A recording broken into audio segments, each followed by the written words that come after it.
जय जगन्नाथ बंधुगण आज भिडियो रे जानिबा जने बुद्धिमान मनुष्य पाखरे केउं गुण रही थाए। शास्त्र पुराण रे मनुष्यर प्रत्येक अंग एवं तार स्वभाव को नहीं किछि वर्णना करा जायछि, जहा फल रे आपण माने जानि परिबे जे ए मनुष्यर प्रकृति एही परि होइता।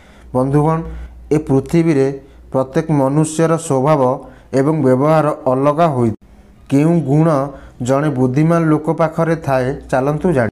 ता पूर्व आपण मानकु गोटे रिक्वेस्ट, जदि आपण माने मो चैनल ले नुआ चैनल को सब्सक्राइब कर दियंतु, जहा द्वारा मु जेकोसी वीडियो अपलोड करिवे आपण माने सर्वप्रथमे देखि परिबे। बुद्धिमान लोक माने एकुटिया रहिबा पसंद करंती। से माने शीघ्र केउ लोकंक संगे मिसी पारंती नाही।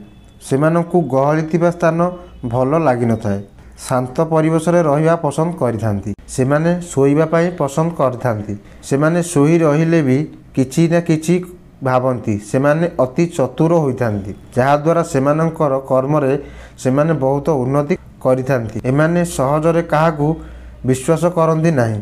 गभीर संपर्क हेले सेमाने अन्य लोकंक उपरे विश्वास करिथांती। एमाने अन्य मानक ठारू अधिक आशा करंती नाही। निजर जेतिकी प्राप्य सेतिकी रखंती। एमानंक स्वभाव बहुत मधुर होइथाए।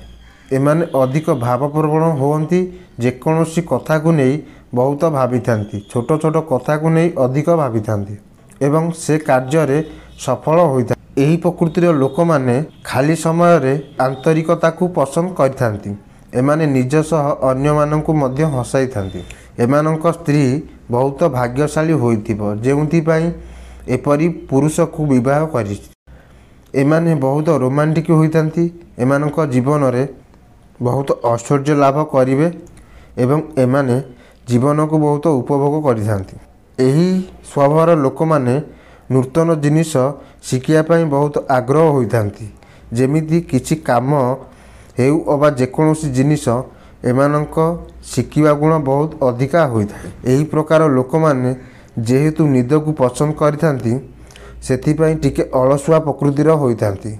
एमानंक जीवन आनंदमय होइथाय। एमाने परिवार सह हस खुशी रे रहिथांती। जीवन रे जेते झड़ झंझा आसिले मध्य एमाने पछघुंचा दियंती ना। आपण मानकु जदि ये वीडियोटी भल लागिथिबो ताहले प्लीज चैनल को सब्सक्राइब करी बेल आइकन को दबाई दियंतु, जहा द्वारा मु जेकोसी वीडियो अपलोड करिवि आपण माने सर्वप्रथमे देखि परिबे। पुणी गोटे नुआ वीडियो रे देखा हबा। जय जगन्नाथ।